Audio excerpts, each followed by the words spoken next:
সকলেই জানেন যে মুন্সিগঞ্জ 1 আসন সিরাজদিগান এবং শ্রীনগর থানা নিয়ে গঠিত। এই দুটি উপজেলা আমাদের নির্বাচনী এক এলাকা। সেখান থেকে আমাদের আজকের এখানে সভাপতি জনাব মমিন আলী সাহেব বিগত সংসদ নির্বাচনে অংশগ্রহণ করেছিল। তারপরে দীর্ঘদিন এই স্বৈরাচারী সরকার ক্ষমতায় থাকার কারণে উনি আর সংসদ নির্বাচনে অংশগ্রহণ করতে পারে নাই, কিন্তু দলীয় সকল কর্মকাণ্ডে উনি একচ্ছত্র আধিপত্য বিস্তার করে চলেছেন এবং রাজনীতিকে একটা সুষ্ঠু জায়গায় নিয়ে উপদান করেছেন।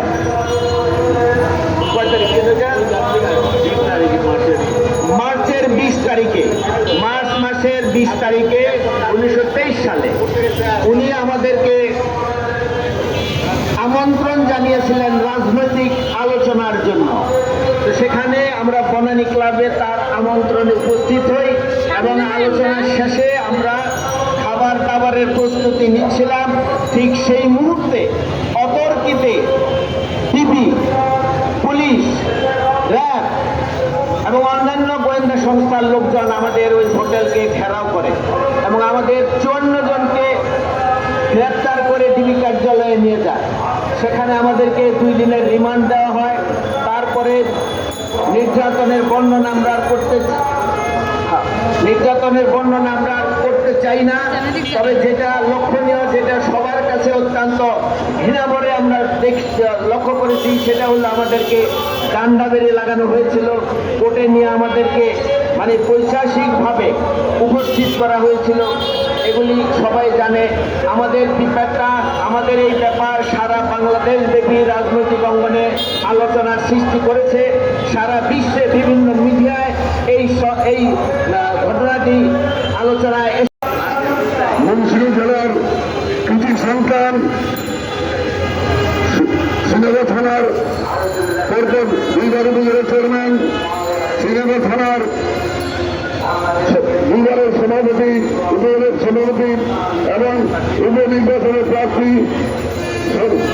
সর্বেশ্বরের নেতাকর্মী, গৌরবান্বিত ব্যক্তিত্ব, ইসলামপুরের ব্যবসা সমিতির কোষাধ্যক্ষ, আমাদের প্রান্তীয় বড় ভাই নেতা জনাব মমিন আলী সাহেব, উনি দলীয়ভাবে আমাদেরকে 23 তারিখে বনানী ক্লাবে দলের কিছু আলোচনার জন্য আমাদেরকে আমন্ত্রণ করেন। আমরা সেখানে জনগণ নেতাকর্মী এখানে উপস্থিত হই।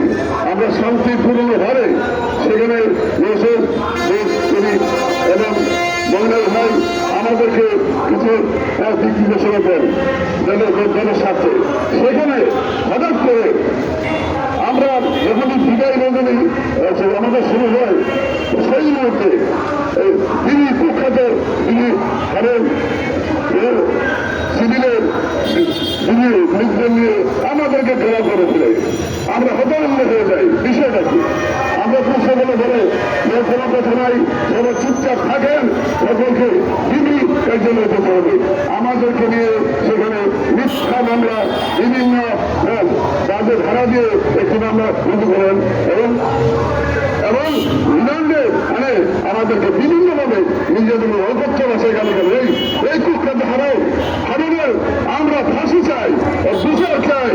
ও আমাদেরকে না, সারা দেশ থেকে তার করেন আজকে প্রতিবাদটা হয়েছে, এদের খুঁজে বের করতে হবে। আমরা এই মামলার অতি সত্তর আজকের এই মুহূর্তে মামলার প্রত্যাহার করার জন্য আমরা সকল নেতৃবৃন্দ জোর দাবি জানাচ্ছি। এই কথা বলে আমার বক্তব্য দীর্ঘায়িত করে, আমার নেতৃবৃন্দ সকলের দীর্ঘ কামনা করে আমার বক্তব্য শেষ করছি। আল্লাহ হাফেজ।